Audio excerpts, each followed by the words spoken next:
Hello, my dear students. Welcome to all in my YouTube channel Score of SST. Today we are going to discuss about the Green Revolution. So we are going to start about this. So already we know that जैसा कि हम लोग जानते हैं कि green revolution what is the meaning of the green revolution means in Hindi अगर बात करें तो हरित क्रांति होता है। लेकिन इसको जानने से पहले ग्रीन रेवोल्यूशन के बारे में जानने से पहले ये जानना ज़रूरी होगा कि history of the green revolution in India में क्या रहा, उसके बारे में थोड़ा सा जानकारी लें। आखिर क्यों ग्रीन रेवोल्यूशन यहाँ आया और क्या होता है ग्रीन रेवोल्यूशन, इसके बारे में थोड़ा सा जानकारी लें, तब हम डिफिनेशन की तरफ चलेंगे। लेकिन पहले हिस्ट्री देखें कि ग्रीन रेवोल्यूशन क्यों आया, यहाँ क्या हुआ आखिर। तो जैसा कि हम लोग जानते हैं, ऑलरेडी वी नो दैट 1943 में इंडिया में विश्व में सबसे अधिक फूड शॉर्टेज से पीड़ित देश था। यानी मेरा कहने का मतलब है, already I am saying that कि इंडिया वाज द मोस्ट यानी सबसे ज़्यादा फूड शॉर्टेज झेल रहा था। कब? 1943 में। 1943 में इंडिया में बहुत ज़्यादा फूड शॉर्टेज हुआ था। विश्व का सबसे बड़ा फूड शॉर्टेज कहा जाता है। जैसा कि हम जानते हैं कि बंगाल में अकाल के कारण जो ईस्टर्न इंडिया है यानी पूर्वी भारत जो है, लगभग 4 मिलियन लोग भूख के कारण मारे गए थे। स्टोवेशन की शिकायत हो गई थी वहाँ पर। हालांकि वर्ष 1947 में आज़ादी के बाद 1967 तक सरकार द्वारा बड़े पैमाने पर कृषि क्षेत्रों के विस्तार पर ध्यान केंद्रित किया गया, लेकिन देश की जनसंख्या वृद्धि इतना ज़्यादा इंक्रीजिंग था पॉपुलेशन का कि फूड प्रोडक्शन की तुलना में तीव्र गति से बढ़ रही थी। यानी कहने का मतलब ये है कि जितना फूड प्रोडक्शन नहीं हो रहा था, उससे अधिक मात्रा में जनसंख्या वृद्धि हो रही थी। यानी तीव्र गति से बढ़ती हुई पॉपुलेशन ने फूड प्रोडक्शन बढ़ाने के लिए सरकार ने एक मतलब कह सकते हैं कि कठोर कार्रवाई करने की आवश्यकता पर बल दिया, जिसकी परिणाम स्वरूप ग्रीन रेवोल्यूशन के रूप में उभर कर सामने आई।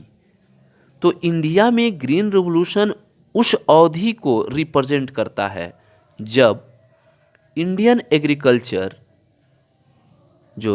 एग्रीकल्चर हाई प्रोडक्शन देने वाली सीड्स की वैरायटीज़ के बारे में जानकारी देता है। तो हम चलते हैं थोड़ा सा डिफिनेशन की ओर कि इसका डिफिनेशन क्या है। तो कह रहा है कि ऑलरेडी हैज़ गिवन हियर कि what is the green revolution. तो it refers to the introduction of the high yield variety means HYV seeds and increase use of fertilizers and irrigation method to more production of food grains such as the rice and wheat. यानी we can say that in other words कि green revolution refers to more production in a food grains with the help of HYV seeds, fertilizers, chemicals and irrigation facilities. Means कहने का मतलब ये है कि green revolution हरित क्रांति एक ऐसा प्रोसेस था, एक ऐसा सिस्टम था जिसमें क्या किया जाता था, HYV सीड्स को यूज करके, फर्टिलाइजर्स को यूज करके, केमिकल को यूज करके, इरिगेशन फैसिलिटीज़ को यूज़ करके हाई प्रोडक्शन किया जाता था। उसी प्रोसेस को हम लोग ग्रीन रेवोल्यूशन के नाम से जानते हैं। And it took place during the, ये कब आया था, तो 1960s स्पेशली 1965 ऑनवर्ड के स्थिति में आया था। नेक्स्ट बात करें हम लोग कि इसको लाया कौन था। इंडिया में सबसे पहले ग्रीन रेवोल्यूशन को लाया कौन था। तो ग्रीन रेवोल्यूशन को लाने का सबसे बड़ा श्रेय जो है, सबसे इम्पोर्टेंट रोल जो है, MS स्वामीनाथन को जाता है। Means who started the green revolution in India, so answer will be MS Swaminathan. MS Swaminathan ने ग्रीन रेवोल्यूशन इंडिया में लाया था। ऐसे फादर ऑफ ग्रीन रेवोल्यूशन अगर कहा जाए तो नॉर्मन बोरलॉग को कहा जाता है, जिसने नोबेल पुरस्कार भी जीता था 1970s में। तो थोड़ा सा देखते हैं हम लोग कि MS स्वामीनाथन थे, ये थे कौन। तो तो M S Swaminathan already has, देख सकते हैं आप पिक्चर में, यही एम एस स्वामीनाथन है और ये जो है नॉर्मन बोरलॉग हैं। तो हम लोग स्वामीनाथन के बारे में थोड़ा सा जानकारी लें कि एम एस स्वामीनाथन थे कौन। तो हम जान रहे हैं कि M S Swaminathan born in India on 7 August 1925 में। इनका जन्म जो हुआ था एम एस स्वामीनाथन का, वो 7 अगस्त 1925 को हुआ था। यानी ही इज़ द एरोनोमिस्ट थे। ये कौन थे? एरोनोमिस्ट हैं, अभी भी प्रेजेंट हैं, ये एरोनोमिस्ट हैं। एग्रीकल्चर साइंटिस्ट भी इनको कह सकते हैं और जेनेटिसाइड्स ऑफ इंडिया भी कहा जाता है इनको। जेनेटिसिस्ट भी कहा जाता है इनको। यानी कहने का मतलब ये है कि जो एम एस स्वामीनाथन है, हिज फुल नेम इज़, अगर एम एस स्वामीनाथन का पूरा नाम की बात किया जाए तो इनका नाम है मनकोम्बू स्वाम्बा शिवन स्वामीनाथन। मनकोम्बू, एम से मनकोम्बू, संबा शिवन, एस से संबा शिवन स्वामीनाथन, जिन्हें इंडिया की ग्रीन रेवोल्यूशन का ग्लोबल लीडर भी कहा जाता है, यानी जनक माना जाता है। यानी स्वामीनाथन 1966 में मैक्सिको के सीड्स को पंजाब का डोमेस्टिक वैरायटीज, जो मतलब घरेलू किस्म के जो सीड्स था, उसको मिक्स करके मतलब हाई प्रोडक्टिविटी वाले गेहूं के सकर सीड्स को विकसित किया था इसने। यानी ही introduce the developing the highly varieties of the seeds of wheat and rice को इन्होंने बनाया था। अब थोड़ा सा नॉर्मन बोरलॉग के बारे में बात कर लें।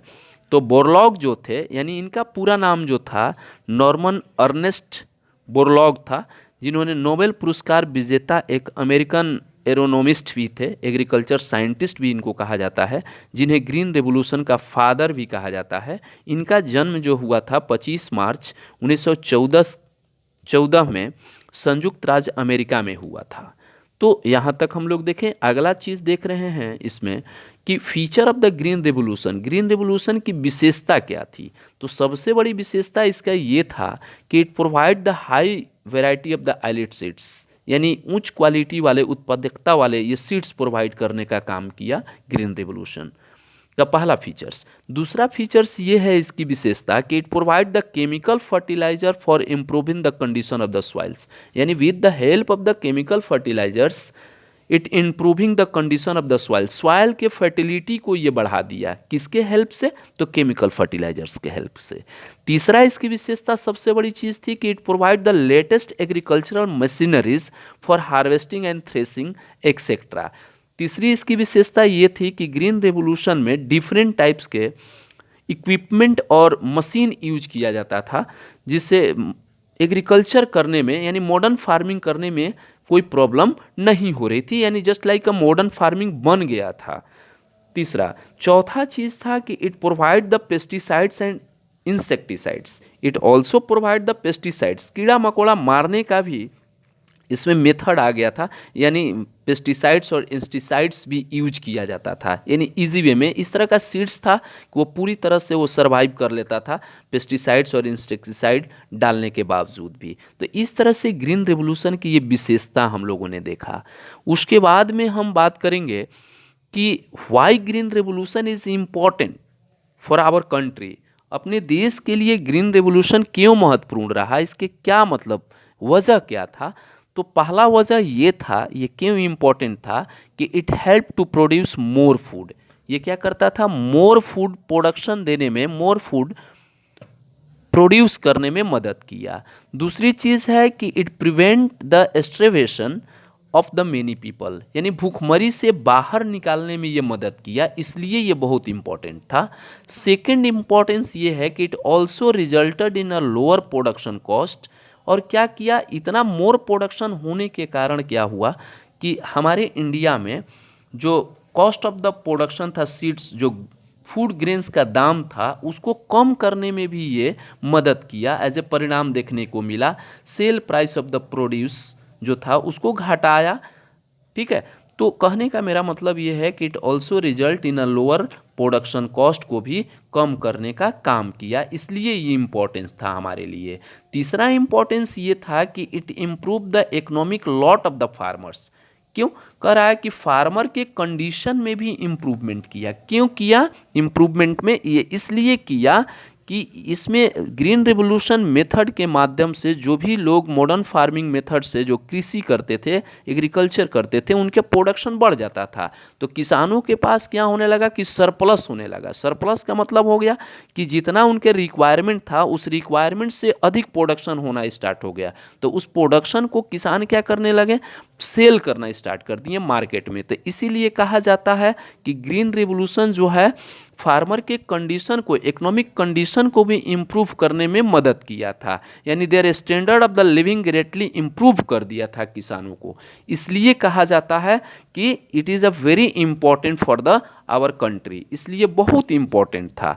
उसके बाद में बात करें हम लोग कि ये तो इम्पोर्टेंस था, कुछ इसका निगेटिव इम्पैक्ट भी देखने को मिला था ग्रीन रिवोल्यूशन। केवल ये पॉजिटिव इम्पैक्ट ही नहीं था, केवल पॉजिटिव फीचर्स ही नहीं था, कुछ निगेटिव इसका इम्पैक्ट था।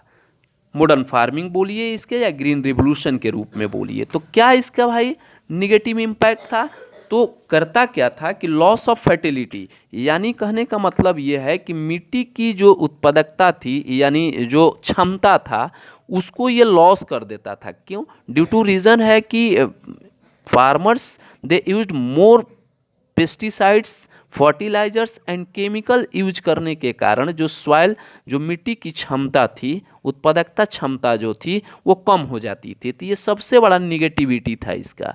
दूसरा चीज़ है कि soil of erosion of the soil, क्या करते थे लोग, ज़्यादा से ज़्यादा प्लोइंग करते थे, जिसके कारण क्या होता था, बहुत ज़्यादा इरिगेशन फैसिलिटीज़ का यूज करते थे, तो बहुत सारा सॉइल क्या होता था, इरोज हो जाता था, एक जगह से दूसरा जगह ये हो जाता था। सॉइल टॉक्सिसिटी को बढ़ाया, मतलब बहुत ज़्यादा पॉइजन को बढ़ा दिया, किसमें, मिट्टी में।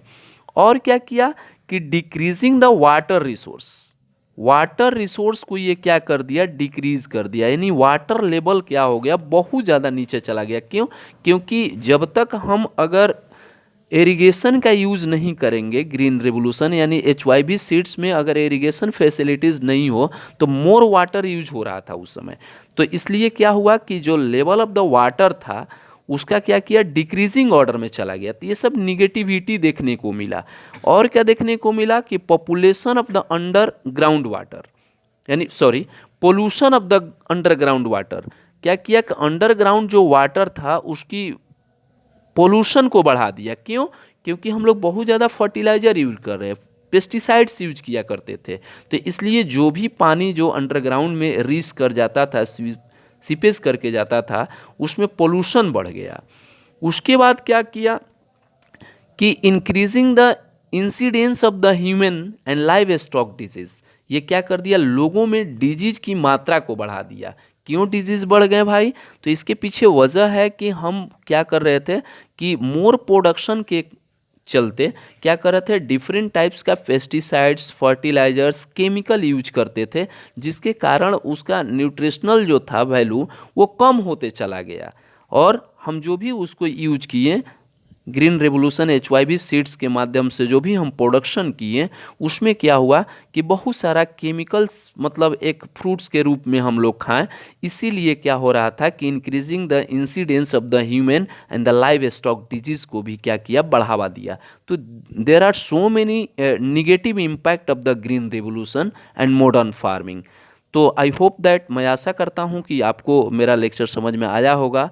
और अगर इससे विशेष जानकारी चाहिए तो आप ज़रूर कमेंट करें, लाइक करें और ज़रूर मैसेज सेंड करें कि मैं दूसरा बहुत बेहतरीन ढंग से आपको वीडियो बना सकूं।